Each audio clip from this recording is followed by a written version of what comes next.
Hi everyone, who are all living on this planet, on our planet.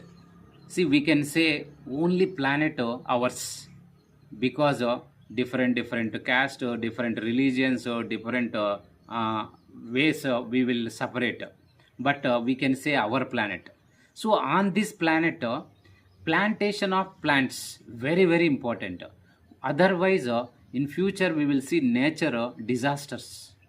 So compulsory everyone who is living on this planet, they must do minimum 20 plants plantation, and that must be taken care about that plants. Otherwise they are not eligible to live, including me.